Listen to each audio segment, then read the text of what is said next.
Salam alaikum, Azul Madzakin, Mahbabikoun, bienvenue sur la chaîne de l'Observateur Automobile. Je suis aujourd'hui à Tanger.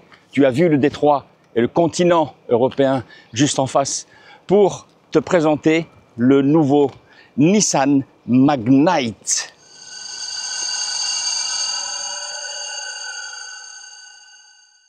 Nous voici donc à Tanger pour les essais presse continentaux pour plusieurs pays africains où ce nouveau Nissan Magnite vient d'être introduit avec une seule motorisation. Un 1 litre, 3 cylindres qui développe 100 chevaux associé à une boîte manuelle ou automatique. La première chose que l'on remarque sur tout cet avant, c'est cette calandre en nid d'abeille, mais vraiment très épais. On voit quand même que, tu vois, les éléments sont quand même assez épais pour que l'air puisse rentrer à l'intérieur pour venir refroidir tout le système de refroidissement, le carter d'huile et la climatisation en dessous. On remarque tout de suite les anti-brouillards et la signature lumineuse à LED ici et ici pour éclairer la route quand tu conduis la nuit qui sont aussi à LED.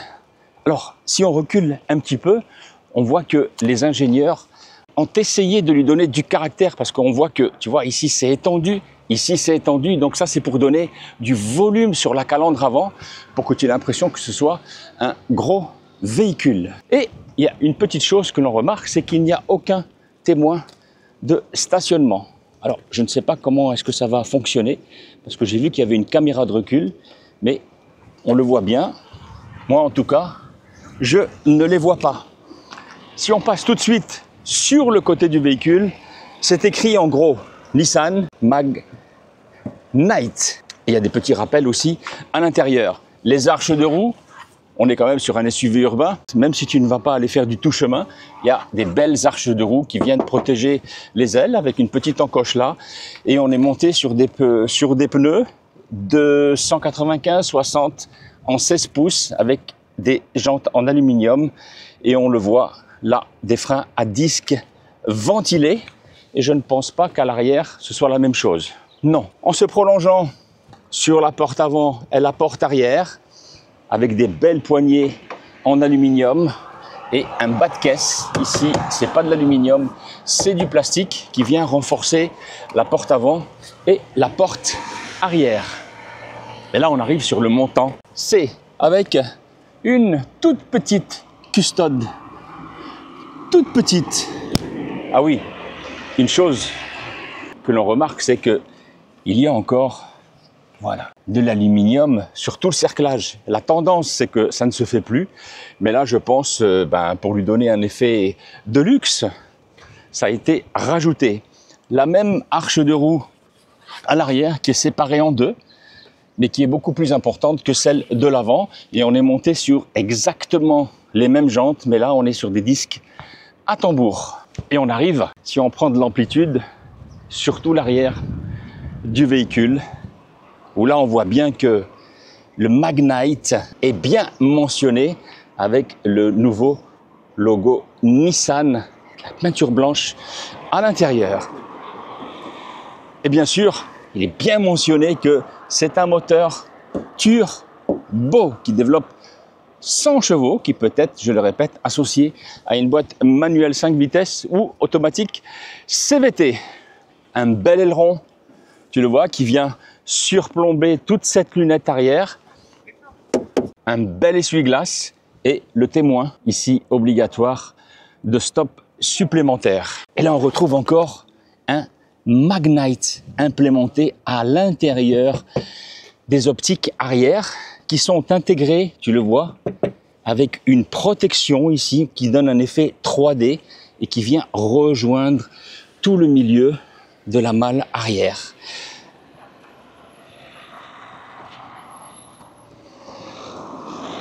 Et là, on voit que les optiques sont coupées.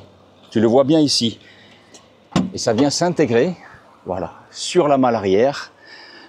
Et on découvre sa capacité de chargement de 336 litres. Et si on rabat les sièges ici, tu vois, en 60-40, on pourra avoir, mais pas avec un plancher plat, je pense, une capacité de chargement à peu près de 1000 litres. Des petites accroches ici pour mettre des petits plastiques et la fameuse lumière pour éclairer en pleine nuit.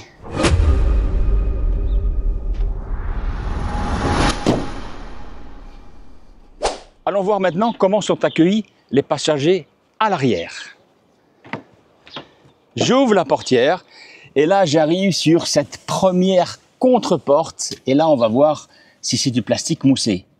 Plastique dur, dur. Une belle poignée d'ouverture en aluminium avec, ici c'est du plastique moussé. Je pense que c'est du plastique, c'est pas du cuir ou c'est une imitation cuir avec un rangement juste là pour pouvoir mettre des bouteilles et des petits objets. Mais ça m'a l'air de bonne facture et bien sûr pour écouter la musique. Donc je vais rentrer à l'intérieur et voir comment je suis accueilli. Et là, premier constat pour ce segment, le siège est réglé à ma taille, je mesure 1,87 m et regarde, 5 doigts. Et je peux rentrer les pieds, voilà, jusqu'à l'intérieur. Donc pour voyager, tu vois, ce sera pas mal. Et ce qu'on remarque tout de suite pour ce segment, regarde, des grilles de ventilation à l'arrière pour que la climatisation et le chauffage puissent venir refroidir et réchauffer tous les passagers qui sont à l'arrière. Et ça, c'est pas mal. Une petite chose encore en plus, une prise USB. Ça, c'est pas mal. Et regarde, le tunnel central, pratiquement rien. Ce qui veut dire que le troisième passager, regarde, il va pouvoir être assis confortablement. Tu vois, je mesure 1,87 m et même avec mon chapeau, il me reste encore quelques doigts. Parce que tu le sais, je porte toujours un chapeau. Et ça, pour moi, à l'arrière, c'est important. Donc, le troisième passager, ça va être un petit peu plus dur. Tu vois, il n'y a pas de dessin sur cette belle sellerie, mais il sera bien accueilli. Et une petite chose que moi j'apprécie, et dans ce segment qu'on ne trouve pas beaucoup, c'est ça, l'accoudoir central, où tu peux mettre 2 gobelets et même, regarde, ton téléphone. Et là, tu peux voyager comme ça et voir tout le paysage quand tu roules sur des longs parcours. Et ça, c'est pas mal, hein. Moi, je le répète, pas assez, mais conduire avec, être passager, avec un accoudoir, ça, c'est sympathique. Les belles assises, tu vois, en cuir ici, dans cette finition Tecna, surpiquée, avec des surpiqûres rouges et ici grises, qui sont légèrement enveloppantes. Ceinture de sécurité, ceinture de sécurité, ceinture de sécurité.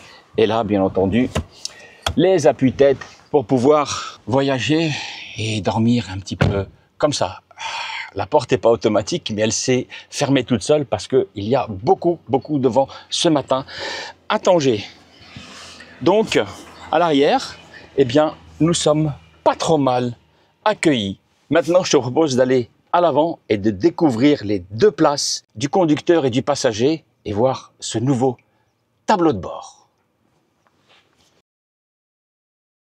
Passons à l'avant. J'ouvre cette belle portière bien grande avec cette belle contre-porte et on voit que là, c'est un peu plus grand. Ici, du plastique dur, mais là, c'est l'imitation cuir avec 2 surpiqûres. C'est moussé ici parce que quand tu conduis, c'est quand même bien d'avoir le coude et que ce soit pas dur et que ça te fatigue pas, ça tape pas sur ton os. Commande de vitre électrique, réglage électrique des rétroviseurs, condamnation des portes et un gros vide-poche pour mettre même une grosse bouteille d'1,5 litre et encore quelques petits objets et bien sûr les baffes pour écouter la musique. Et là on voit qu'il y a encore un Magnite, regarde, là. Ouais, ça, si jamais tu as oublié que tu es dans un Magnite, là on te le rappelle. Et maintenant, je vais rentrer à l'intérieur. À la place du conducteur, je ferme la porte. Je vais mettre en route la voiture parce qu'on a besoin d'allumer tout ça pour voir comment c'était illuminé. Et on découvre ce beau volant surpiqué, légèrement sportif. Il n'y a pas de méplat, peut-être oui, un petit méplat ici, mais c'est vraiment discret avec le beau logo de Nissan. Et là, tu vois, tu peux mettre tes 2 pouces pour venir conduire à 9h15 parce que c'est comme ça qu'il faut tenir le volant. Toutes les commandes ici de régulateurs, ici de commandes, je pense de tout le tableau qui est entièrement numérique, le cluster, entièrement numérique et qui est entièrement paramétrable. Même sur ce côté-là, tu vois, c'est numérique. Les belles commandes de Commodo, une à droite, essuie-glace, et une à gauche pour commander toute la partie allumage des phares. Et là, si tu bouges pas, là on voit des commandes, réglage en hauteur des phares avant, la commande, là on reconnaît, parce qu'on est dans le groupe Renault-Nissan, on reconnaît des commandes de Renault et de Dacia pour les régulateurs et le limitateur, et là pour enclencher ou arrêter, je pense, l'ESP. Et on arrive sur cette belle dalle et qu'on reconnaît, non, tu reconnais pas, c'est celle de Dacia. Regarde, c'est exactement avec les mêmes commandes, marche arrêt, les volumes au même endroit, homme, et pour la caméra qui est multivue. Exactement, on voit pour la marche arrière, parce que là, si je l'enclenche en marche arrière, voilà, et sur tous les côtés, avant, gauche, droite et à l'arrière. Il m'indique bien sûr vérifier les environs par sécurité. Je remets au point mort. Les fonctions ici qui ressemblent aussi à celles de Renault et de Dacia, mais qui sont un peu plus larges, dégivrages, condamnation. Ça, je pense que c'est pour, je ne sais pas ce que c'est ça. Ça, c'est pour allumer, oui, pour allumer les plafonniers et le warning. Et là, on arrive sur toutes les commandes de ventilation et de climatisation que l'on reconnaît aussi, qui proviennent du groupe Renault. Ça, c'est très caractéristique. Un petit endroit pour poser son téléphone, mais il n'y a pas de chargeur à induction. En tout cas, sur cette version, il n'y a pas de chargeur à induction. Et le start and stop du véhicule, parce que c'est un démarrage sans clé. Un autre petit rangement ici pour venir mettre des petits objets. La fameuse prise pour venir charger ton téléphone, mais pas d'allume-cigare. Et une prise USB, je ne vois pas d'ici. Ah, c'est ça, oui. Et le beau levier de vitesse automatique qui pourra te mettre en parking, en marche arrière, en neutre, en drive. Et ici, en drive long pour pouvoir tracter quelque chose, une moto ou peut-être une petite caravane. Deux emplacements, un plus profond et un moins profond pour venir mettre tes bouteilles et ton café. Le frein à main manuel, il n'y a pas de frein à main électrique, et un petit accoudoir qui ne bouge pas. Et voyons voir ce qu'il y a à l'intérieur. C'est pas grand, c'est tout petit. Ça te permettra de mettre juste tes papiers. Et là, le grand vide-poche qui m'a l'air très grand et qui est, oui, voilà, réfrigéré, qui pourra venir refroidir tes boissons pendant les longs voyages. Et là, je vais le fermer. Et ce beau tableau de bord avec tout ce gros élément qui est en simili-cuir et avec des surpiqûres, tu le vois, jusque là et jusqu'ici.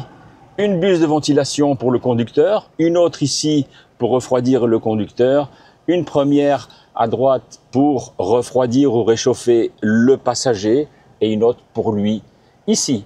Et là, on reconnaît ce dessin là, moi ça me rappelle un petit peu ceux des MG.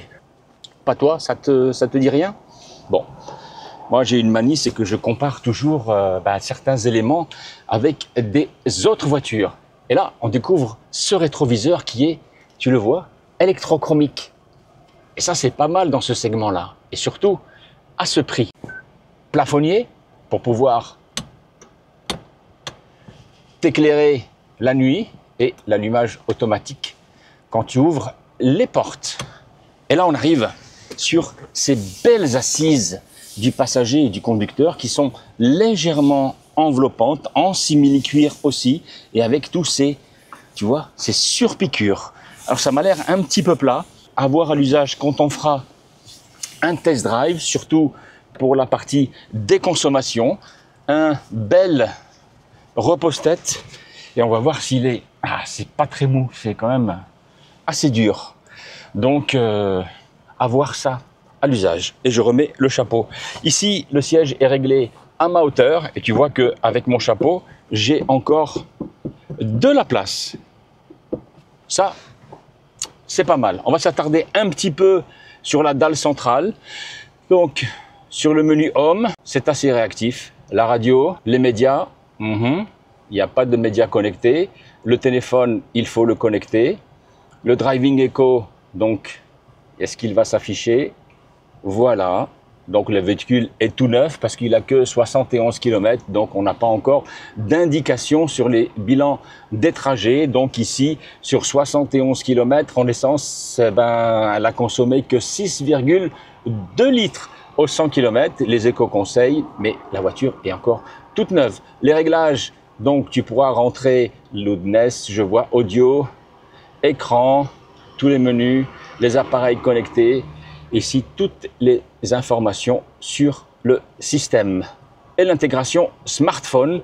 Et ça, ils ont insisté pendant la conférence de presse. C'est une réplication sans fil. Donc, en Android Auto ou en Apple CarPlay, tu pourras connecter ton téléphone sans câble. Et ça, c'est appréciable parce que ça ne t'oblige pas à chaque fois de charger ton téléphone et d'augmenter les cycles de charge de ton smartphone.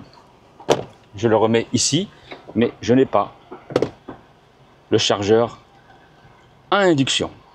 Regardez comment ça se passe sous ce Magnite. Qu'est-ce qu'il y a? La belle sortie d'échappement avec son silencieux. Et ici, toute l'isolation thermique. Et là, on voit la suspension arrière avec son amortisseur, son ressort et les freins à tambour.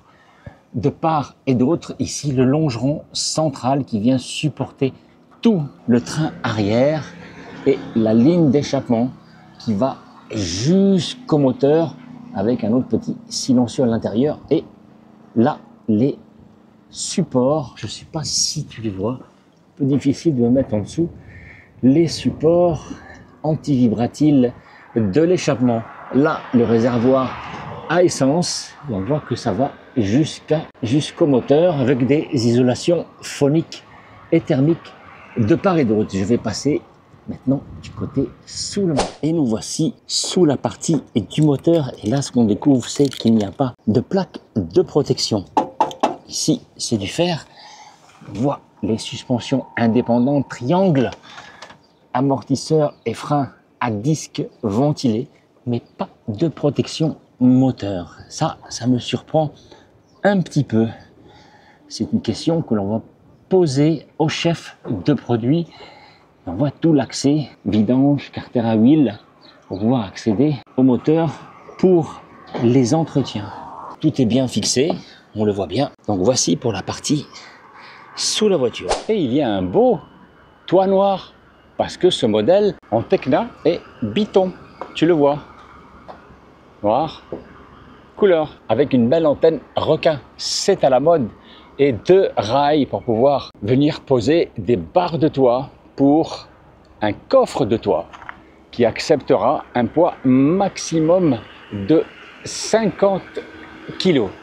Et on le remarque, même ici, pas de toit ouvrant, même sur la version Tecna haute. Me voici au volant de ce nouveau Nissan Magnite qui vient tout juste d'être lancé au Maroc. Le premier constat, c'est que avec mon chapeau, tu le vois, j'ai l'espace sous le pavillon. Donc c'est une bonne chose, même pour les grands de taille. En rentrant dans le véhicule, j'ai eu un petit peu de mal à trouver ma position de conduite. Comme tu le vois, là, le siège est baissé au maximum, mais je suis un petit peu haut. Et la deuxième chose, c'est que le volant est réglable uniquement en hauteur, mais pas en profondeur. Donc, les grands de taille comme moi, eh bien, seront assez loin du volant en reculant le siège. Les assises ici sous les genoux, tu vois, je suis grand de taille et j'ai au moins 5 cm ici pour lesquels ma cuisse ne touche pas. Donc il va falloir que je mette mon genou sur cette partie-là pour le reposer sur les longs trajets. Le volant ici sur cette version intermédiaire, oui je précise, c'est pas la version top de gamme, c'est-à-dire la Tecna avec le volant en cuir surpiqué, mais il est facilement à prendre en main et toutes les commandes ici sont très bien accessibles et visibles. Tout ça, je te l'ai montré tout à l'heure et on a découvert avec mon ami journaliste qui est à côté de moi et qui est en train de filmer à quoi servait ce petit bouton qu'il y a ici. J'ai découvert qu'en appuyant sur ce petit bouton, voilà, hop, le mode sport s'active sur le tableau de bord. Tu le vois ici. Donc, on n'a pas pu faire de grosses accélérations, mais je pense que ça donnera peut-être un petit peu plus de tonus au moteur quand tu auras besoin de faire des fortes accélérations.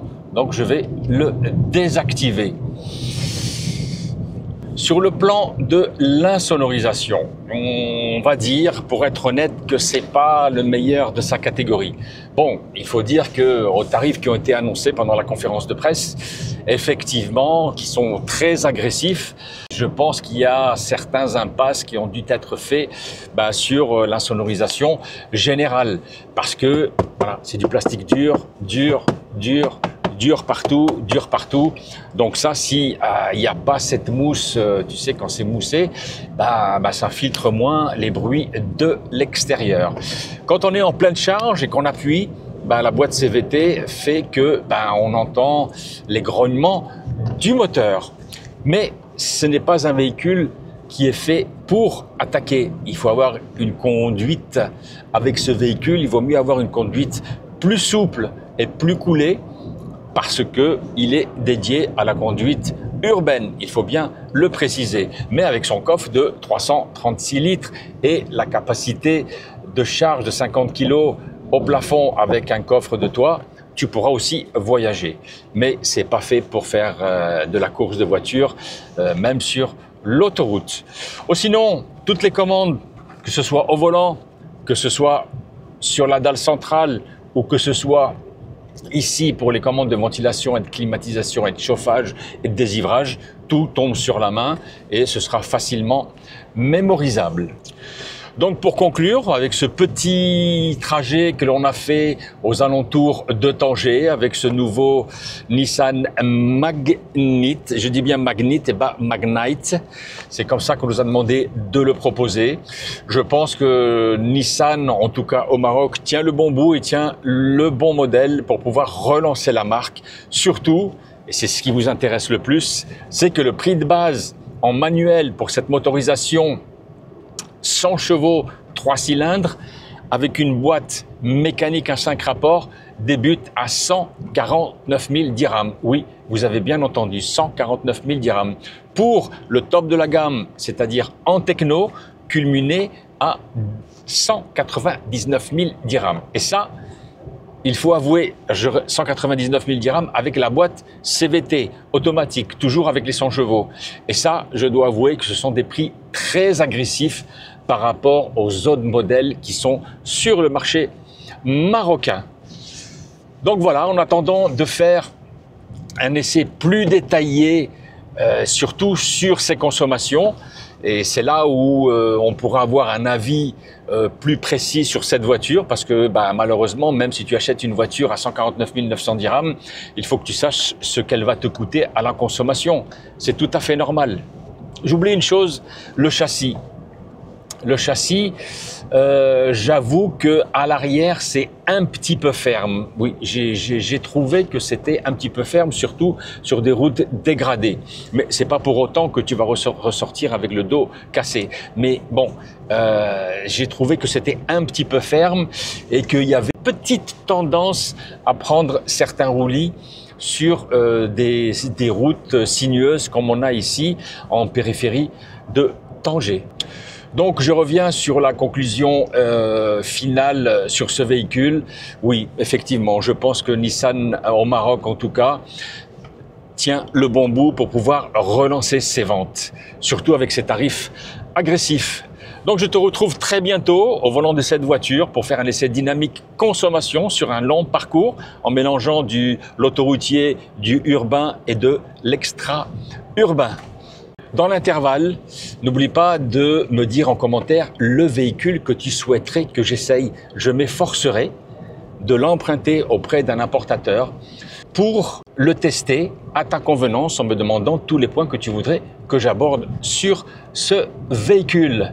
Pour que je puisse continuer à te faire des vidéos aussi détaillées, je t'invite encore une fois à mettre un joli pouce bleu ici et de défoncer juste à côté la cloche de notification pour recevoir et être averti de toutes les vidéos que je fais pour toi et rien que pour toi. Respectez le code de la route et ne roulez pas vite, soyez prudents. Salam alaikum, au revoir à tous, à bientôt et à très vite sur la chaîne de l'Observateur Automobile.